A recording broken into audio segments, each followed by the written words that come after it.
राजधानी लखनऊ की सरहद से सटे एक गांव में तालाब पर हो रहे कथित अवैध खनन को लेकर ग्रामीणों ने जोरदार प्रदर्शन किया। ग्रामीणों का आरोप है कि खनन माफियाओं द्वारा अनुमति से अधिक मिट्टी निकाली जा रही है, जिससे तालाब खतरनाक रूप से गहरा हो गया है और क्षेत्र में हादसों का खतरा बढ़ गया है। ग्रामीणों के अनुसार कुछ दिन पहले एक युवक अपने खेत पर गया था। इसी दौरान उसका पैर फिसल गया और वह गहरे तालाब में गिर गया। समय पर मदद न मिलने के कारण उसकी डूबकर मौत हो गई। घटना की खबर मिलते ही पूरे गांव में हड़कंप मच गया और शोक की लहर दौड़ गई। स्थानीय लोगों का कहना है कि तालाब में कई बार खनन किया जा चुका है, इसके बावजूद खनन कार्य रुकने का नाम नहीं ले रहा। उनका आरोप है कि अत्यधिक मिट्टी निकाली जाने के कारण तालाब की गहराई 20 फीट से भी अधिक हो गई है, जिससे आसपास के रहने वाले लोगों और पशुओं के लिए खतरा उत्पन्न हो गया है। ग्रामीणों ने संबंधित अधिकारियों पर लापरवाही का आरोप लगाते हुए कहा कि कई बार शिकायत करने के बावजूद भी अब तक कोई ठोस कार्रवाई नहीं की गई है। प्रदर्शनकारियों ने प्रशासन से तत्काल अवैध खनन पर रोक लगाने, जिम्मेदार लोगों के खिलाफ सख्त कार्रवाई करने और तालाब की सुरक्षा के लिए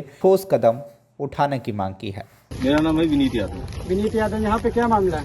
यहाँ मामला है कि यह तालाब बहुत गहरा है, क्योंकि इस तालाब की 3 बार परमिशन हुई, 3 बार हुई या 4 बार हुई, 3 बार तो हम लोग बहुत अच्छी तरीके से जानते हैं कि 3 बार इस तालाब में पुकलैंडे गड्ढे और सब करने का काम किया गया, जो बहुत गहरा गड्ढा हो गया तालाब का। और चौथी बार ये फिर इसमें गाड़ियां आ रही हैं खोदने के लिए इसको। ठीक है जी। तो आप लोगों की क्या समस्या है जो आप लोग इस पे रोक लगा रहे हैं, क्या है समस्या? ये है, हमारे पूरे सभी लोगों की समस्या यह है, गुसईपुरवा की पूरी जनता, पड़रियाडी की पूरी जनता, ककड़हेरी की पूरी जनता, जितने हमारे इस तालाब से घिरे हुए सभी लोगों के खेत हैं एक्चुअली, और खेत के बगल में सभी लोगों के लोग आना जाना रहता है। ये तालाब इतना ऑलरेडी पहले ही गहरा हो, 3 बार खनन हो गया और चौथी बार इसी तालाब का फिर से परमिशन दे दिया गया। जो इसका गाटा संख्या है 898। इसके तालाब के 3 गाटे हैं, लेकिन तीनों गाटे ऑलरेडी पहले ही खुद चुके हैं। हम लोग इसका विरोध इसलिए कर रहे हैं, रोक रहे हैं कि इसमें जाने लगे। 3 बार तो हम लोग नहीं बोले कि शायद हमारे आसपास के जो ये रोडें बन रही है उसमें हमारी मिट्टी जा रही है तो सरकारी उसमें बाधा न डाली जाए, लेकिन अब इसलिए हम लोग रोक रहे हैं कि इसमें जाने लगे। इतना गहरा होने के कारण एक लड़का इसमें डूब के मर गया, इकलौता वारिस था, उसकी 4 बहनें, उसका चिराग बुझ गया। न जाने कितनी गायें इसमें गिर जा रही हैं जो खत्म हो जा रही हैं। और जो भी लोग गाय को पाल रहे हैं, जो हमारी माननीय मुख्यमंत्री आदित्य योगी नाथ जी की जो ये सुविधा चल रही है कि गायों को पाला जाए, और जो हम लोग पालने के लिए उनको लाते हैं, उनको खिलाते हैं, पिलाते हैं, चराने के लिए आते हैं, वो गाय इसी में डूब के गिर जा रही हैं और उनकी मृत्यु हो जा रही है। ठीक है, माननीय योगी आदित्यनाथ जी का बड़े बड़े दावा करने वाली सरकार है कि उन्होंने बोल रखा कि खनन माफिया को खत्म कर दिया है। तो आप लोग देख सकते हैं यहाँ पे कितना गहरा गड्ढा खुदा, उधर वीडियो दिखाओ। और हमारे यहाँ पे कुछ लोग और मौजूद हैं, हम उनसे भी वार्तालाप करेंगे। पीछे और गहरा। क्या नाम है आपका? अखिलेश कुमार वर्मा। आप किस संगठन से हैं? भारतीय किसान यूनियन अवश्य। अवश्य। आप यहाँ पे किस लिए आए हैं? यहाँ पर मिट्टी खनन हो रहा था, जनता की समस्याओं के लिए आए हैं। ठीक है, तो यहाँ पे खनन माफियाओं से आप क्या कहना चाहेंगे? हमें कहना चाहते हैं कि इसका बंद किया जाए। 3 बार ऑलरेडी खुद चुका है, ठीक है। अगर चौथी बार और खुद गया तो बहुत गहरा हो जाएगा। और यहाँ तमाम जाने जा रही हैं, और जो पड़ोस में खेत बगल में है उनके खेत से भी रहे हैं इसमें। ठीक है, आपका क्या नाम है? हमारा अमरनाथ यादव। हम अमरनाथ यादव, ग्राम पड़रियाडी, मजरा सहारा के निवासी, हम निवासी। तो ये 8-10 दिन से हम लोग सारा किसान हमारा परेशान है जी। इस गहराई को देखते हुए कि अभी तो मान लिया, चलिए ठीक है, समझ में बात आती है, हमारे आपकी सुख सुविधा के लिए सरकार की बात हम मानने को तैयार है कि ये हाईवे बनना है, ये बनना है, उसमें जाती मिट्टी। इस समय क्या है कि सब चीज बन चुकी है, कहीं कोई जरूरत नहीं, केवल सौदाबाजी हो रही है, केवल ये सभी मिट्टी यहाँ से बेची जा रही है। आप हम कहने के मतलब आपके कहने का मतलब ये है कि ये मिट्टी अवैध खनन हो रही है और अन्य जगहों पे गिराई जा रही जहाँ सरकारी न जाके, और ये संलिप्तता जहाँ तक है मुझको लगता है शासन प्रशासन की इसमें मिली हुई भगत से होता है। मिली भगत, क्योंकि वो रिपोर्ट जिस अधिकारी ने लगाई है तो वो मौके पे आया नहीं। उनका जो रिपोर्ट लगा है यहाँ, अब रिपोर्ट यहाँ के लेखपाल हो गए, कानून को हो गए, तहसीलदार हो गए, अपने जैसे उन्होंने खनन अधिकारी से हमारी बात जब हुई तो बहस होने लगी। हम तो नम्रता से बात करते हैं, लेकिन वो उल्टी भाषा में बात करें। आप शब्द बोले, वो अब शब्द का मतलब ये हम सुनाए क्या, वो वीडियो आपको बता देंगे। वीडियो कुछ है आपके? है हमको दिखा रहे हैं, आपको वही सुनाते रहे। भैया जरा लगा दो, एक मिनट का लगा दो,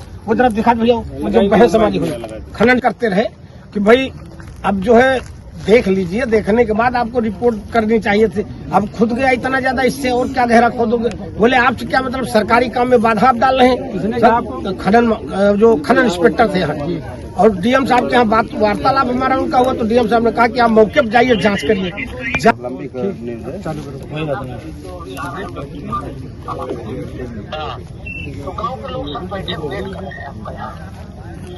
क्या लिए वेट कर रहे हैं? आप नहीं बताए थे कि चलिए अभी हम लोग आ रहे हैं, टीम आ रहे हैं। तो आ रहे हैं तो अभी नायब साहब आए ही नहीं। नायब साहब को ही तो बोले थे, नायब साहब हाईकोर्ट गए थे, अभी नायब साहब आए नहीं। अभी देखिए कब तक आते हैं। वो बोले हाईकोर्ट से खाली होंगे तो आएंगे। तो हम लोग क्या करें, या तो फिर शूट करें, कैसा बताएं फिर? अभी घंटे 2 घंटे बाद बैठिए वहाँ इंतजार कीजिए भाई, जब आ जाएंगे तभी तो। क्या है कैसे, मैं कैसे जानता हूँ भाई? आप लोग को पता नहीं क्या मामला है, मुझे तो नहीं पता। वहाँ तहसील की रिपोर्ट आई है, क्या है? आप लोग नहीं खोदने देना चाहते, मत खोदिए। मेरे को कौन सा हम नहीं, उसमें सब घटनाएं घटी, हम गाँव के लोग सब खुद परेशान। घटना घटी क्या नहीं घटी, आप लोग देख सकते हैं कि यहाँ पे किसानों के द्वारा विरोध किया गया। विरोध करने पे जब अधिकारियों से वार्तालाप किया गया तो अधिकारी खुद ही इनको ये मतलब ये ऐसा कि जैसे कह रहे कि उनको खुदने दीजिए, आप लोग सरकारी काम में बाधा न डालें। यही है ना दादा? हाँ, जी जी, हमारा कहने का मतलब यही है कि ये आप देख लीजिए, अपनी आंख से आके देखिए, खोदने लायक हो तो खोदिए। और डीएम साहब ने चूंकि ये कहा था कि अगर खोदने लायक मानक के हिसाब से अगर खुद रहा है तो आप खुदने दीजिए, और मानक के विपरीत अगर है तो उसको रोका जाएगा, ये आश्वासन दिया उन्होंने। तो आश्वासन देने के बाद कोई यहाँ पे अधिकारी आया? हाँ, वही अधिकारी रात में आए, तो दिन में नहीं आए, रात में आए। रात में आने के बाद फिर सोच रहे थे कि रिपोर्ट लगा देंगे ऐसे। फिर हम लोग जब मालूम चला तो हम लोग जब यहाँ आए तो बोले फिर घेर लिया गया चारों तरफ से, कहने देख लीजिए तब जाइए, भागिए नहीं। आप तो देख सकते हैं किसानों की बात अधिकारियों ना सुन के रात में आते हैं चोरों की तरह, जैसे लग रहा कि डकैती मार रहे हैं। यही कहना है ना आप लोगों का? जी जी जी, यही कहना हमारा यही कि भाई आप आइए, पारदर्शिता बनी रहनी चाहिए कम से कम। हम लोगों का ये था कि पारदर्शिता बनी रहनी चाहिए। हमारे माननीय मुख्यमंत्री योगी आदित्यनाथ जी से आप हमारे चैनल के माध्यम से क्या कहना चाहेंगे? हम ये कहना चाहेंगे कि भाई ये तत्काल निरस्त कर दिया जाए, क्योंकि ये मानक के विपरीत खनन हो चुका है। और साहब से यही हमारा अनुरोध है कि इसको किसी भी हालत में देख के जांच के इसका निरस्त किया जाए, तभी लाभ होगा। आपका क्या नाम है? दारा सिंह। तो यहाँ का क्या मामला है खनन माफी? ये खुद ज्यादा गई है मिट्टी, ठीक है, इसको जो है निरस्त किया जाए।